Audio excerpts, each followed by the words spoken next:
Previous lecture में हमने BSc प्रथम वर्ष की केमिकल बॉन्डिंग स्टार्ट की थी, जिसमें आपको बताया था कि केमिकल बॉन्डिंग क्या होती है। Chemical bonding refers to the formation of a chemical bond between two or more atoms, molecules or ions to give rise to a chemical compound. एक केमिकल कंपाउंड को बनाने के लिए जो अणु, परमाणु या आयंस जिस बंध से जुड़े होते हैं उस बंध को हम रासायनिक बंध कहते हैं। इसके बाद में आपको बताया था कि कितने प्रकार की केमिकल बॉन्डिंग होती है या कितने प्रकार के रासायनिक बंध होते हैं। मेनली 4 प्रकार के रासायनिक बंध होते हैं: आयनिक बंध, सहसंयोजक बंध, हाइड्रोजन बंध और पोलर बॉन्ड्स। इसके अलावा हम देखते हैं धात्विक बंध भी होते हैं, उप सहसंयोजक बंध भी होते हैं। फिर आपको बताया था कि आयनिक बंध क्या होता है। आयनिक बंध धनायन और ऋणायन के बीच में लगने वाला प्रबल विद्युत स्थैतिक आकर्षण बल होता है।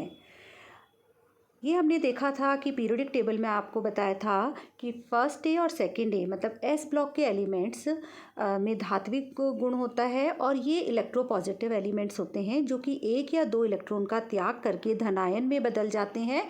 और पी ब्लॉक एलिमेंट्स में हमने देखा था हेलोजन्स और उसके अलावा चाल्कोजन्स जैसे ऑक्सीजन, सल्फर, ये 2 या 1 इलेक्ट्रॉन लेकर अपना अष्टक पूर्ण कर लेते हैं और ऋणायन में बदल जाते हैं। तो धनायन और ऋणायन के बीच में प्रबल विद्युत स्थैतिक आकर्षण बल के द्वारा आयनिक बंध का निर्माण होता है। Ionic bonding is a type of chemical bonding which involves a transfer of electrons from one atom or molecule to another. अब हम ये देख रहे हैं here an atom loses an electron from which is in turn gained by another electron. इसमें क्या होता है कि एक एटम इलेक्ट्रॉन को देता है और दूसरा इलेक्ट्रॉन लेता है। जो इलेक्ट्रॉन देता है वह धनायन में बदल जाता है और जो इलेक्ट्रॉन लेता है वह ऋणायन में बदल जाता है। With such an electron transfer takes place, one of the atoms develop a negative charge and is now called the anion. जो इलेक्ट्रॉन लेता है वह इलेक्ट्रॉन लेने के बाद में नेगेटिव चार्ज उस पर आ जाता है और उसको हम बोलते हैं एनायन या ऋणायन। और जो इलेक्ट्रॉन देता है उस पर पॉजिटिव चार्ज आता है, उसको हम क्या बोलते हैं? धनायन। अब इस फिगर में हम देख रहे हैं कि ये देखिए फर्स्ट 2 एटम्स हैं जिनमें हम देख रहे हैं कि एक एटम के आउटर मोस्ट ऑर्बिटल में 1 इलेक्ट्रॉन है और दूसरे एटम के आउटर मोस्ट ऑर्बिटल में 7 इलेक्ट्रॉन है। इसका मतलब फर्स्ट जो एटम है वो फर्स्ट ए ग्रुप मतलब एल्कली ग्रुप का कंपाउंड है और जो जिसके आउटर मोस्ट ऑर्बिटल में 7 इलेक्ट्रॉन है इसका मतलब वो कोई हेलोजन है। यहाँ हम देख रहे हैं कि एक इलेक्ट्रॉन एल्कली मेटल से ट्रांसफ़र हो रहा है हेलोजन की तरफ। तो ये जो एल्कली मेटल है वो 1 इलेक्ट्रॉन का त्याग करके धनायन में परिवर्तित होगा और जो 7th ग्रुप का जो एलिमेंट है जो हेलोजन है वो 1 इलेक्ट्रॉन लेकर ऋणायन में बदल जाएगा। और जब ये धनायन और ऋणायन में कन्वर्ट हो जाएंगे तो इन दोनों के बीच में एक प्रबल विद्युत स्थैतिक आकर्षण बल होगा जिसके द्वारा यह आयनिक बंध का निर्माण करेंगे। Second is covalent bonding. Covalent bonding मतलब सहसंयोजक बंध। इसका मतलब होता है शेयरिंग ऑफ इलेक्ट्रॉन का साझा। अ covalent bond indicate the sharing of electrons between atom. मतलब कोवेलेंट बॉन्ड तब बनता है जब 2 अणुओं के बीच में इलेक्ट्रॉन का साझा होता है। Compounds that contain carbon also called organic compounds. Organic chemistry का मतलब ये है कि ऑर्गेनिक केमिस्ट्री में सभी कंपाउंड्स कोवेलेंट बॉन्डिंग के द्वारा बने हुए होते हैं। Commonly exhibit this type of chemical bonding. The pair of electrons which are shared by 2 atoms now extend around the nucleus of atoms leading to the creation of a molecule. इसमें हम देख रहे हैं कि ये मीथेन का जो ये फिगर है ये किसका है? मीथेन का। कार्बन अगर हम ग्रुप 4 को देखें तो कार्बन, सिलिकॉन, जर्मेनियम, टिन और लेड इनके आउटर मोस्ट ऑर्बिटल में 4 इलेक्ट्रॉन होते हैं। अब अष्टक पूर्ण करने के लिए इनको 4 इलेक्ट्रॉन की और ज़रूरत होती है। या तो ये अपने 4 इलेक्ट्रॉन को दें या 4 इलेक्ट्रॉन को लें, ये दोनों ही पॉसिबल नहीं है कि ये 4 इलेक्ट्रॉन को दे देंगे और कैटायन में परिवर्तित होंगे तभी इनका मतलब इलेक्ट्रॉनिक कॉन्फ़िगरेशन स्टेबल होगा, या फिर ये 4 इलेक्ट्रॉन को लें और C4- में कन्वर्ट हों तब स्टेबलाइज स्टेट में आएंगे। तो बेस्ट ऑप्शन इनके पास ये होता है कि कार्बन के पास आउटर मोस्ट ऑर्बिटल में 4 इलेक्ट्रॉन हैं, तो ये 4 इलेक्ट्रॉन का साझा कर लेते हैं और अपना अष्टक पूर्ण कर लेते हैं। इस फिगर में हम देख रहे हैं कि हाइड्रोजन के आउटर मोस्ट ऑर्बिटल में 1 इलेक्ट्रॉन होता है, कार्बन के आउटर मोस्ट ऑर्बिटल में 4 इलेक्ट्रॉन होते हैं।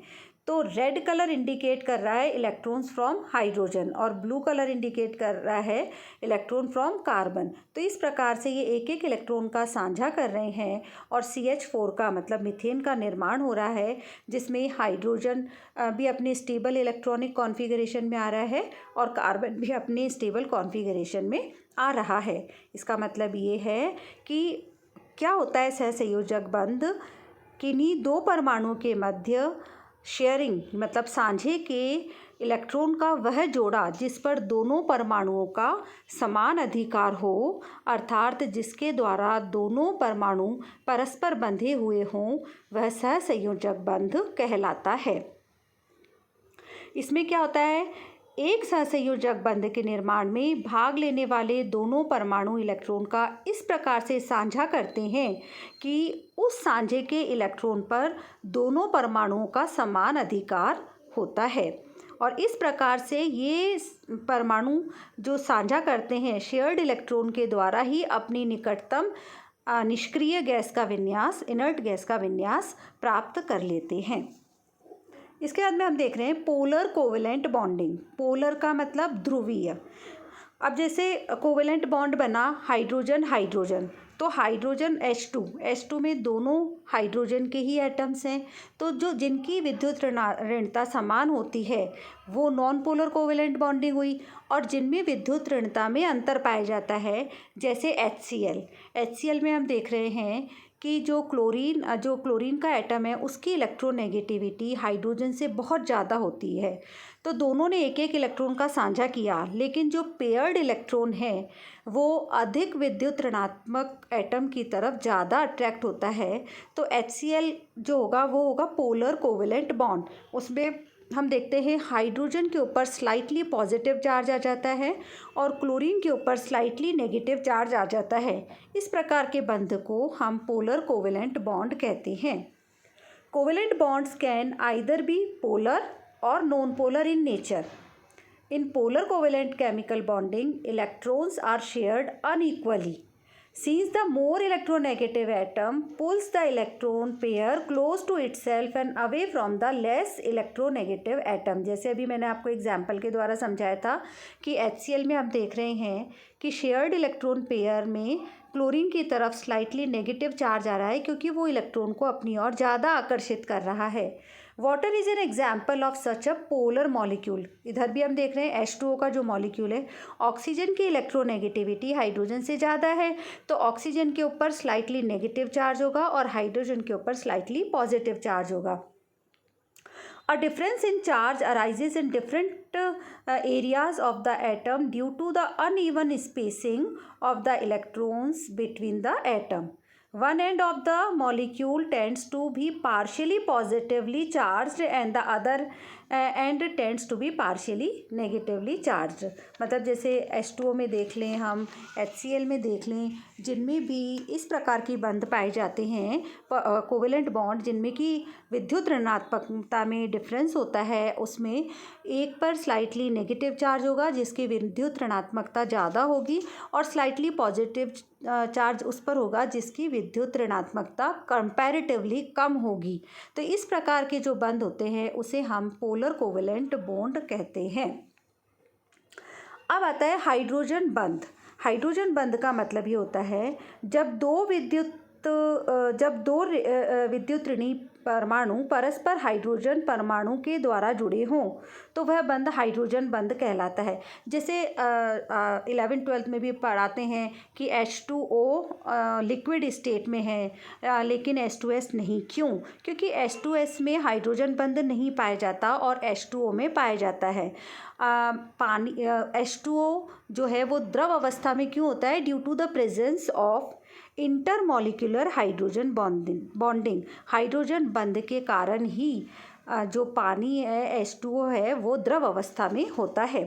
जब किसी अणु के ऋण विद्युतीय परमाणु के साथ जुड़े हुए हाइड्रोजन परमाणु और उसी अणु अथवा किसी अन्य अणु के प्रबल ऋण विद्युतीय परमाणु के मध्य का आकर्षण बल हाइड्रोजन बंध कहलाता है। जैसे एक H2O मॉलिक्यूल दूसरे H2O मॉलिक्यूल से हाइड्रोजन बंध के द्वारा जुड़ा हुआ होता है, इसीलिए वह द्रव अवस्था में होता है।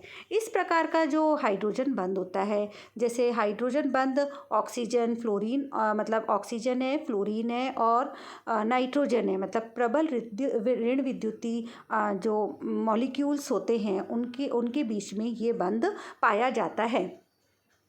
तो compare to ionic and covalent bonding, hydrogen bonding is a weaker form of chemical bonding. क्यों वीकर है? क्योंकि ये दो अणुओं के बीच में पाई जा रही है ना। और केमिकल बॉन्डिंग इटसेल्फ है शेयरिंग ऑफ इलेक्ट्रॉन। और आयनिक बंध तो सबसे प्रबल है क्योंकि वो एक प्रबल विद्युत स्थैतिक आकर्षण बल है धनायन और ऋणायन के बीच में लगने वाला। तो hydrogen bonding is a weaker form of chemical bonding. It is a type of polar covalent bonding between oxygen and hydrogen, wherein the hydrogen developed a partial positive charge. This implies that the electrons are pulled closer to the more electronegative oxygen atom. जैसे भी हमने H2O का example ही लिया था कि water की liquid state ही है intermolecular hydrogen bonding के कारण. This create a tendency for the hydrogen to be attracted towards the negative charges of any neighboring atom. अब ये दो प्रकार की होती है, इंटरमॉलिकुलर और intramolecular hydrogen bonding. This type of chemical bonding is called hydrogen bond and is responsible for many of the properties exhibited by water. जैसे हम बोलते हैं कि वाटर जब अपनी सॉलिड स्टेट में आता है तो वह आइस में कन्वर्ट हो जाता है. तो ये हाइड्रोजन बंध का पूरा एक चैप्टर है, उसमें आपको इस बारे में पूरी डिटेल्स में बताएंगे.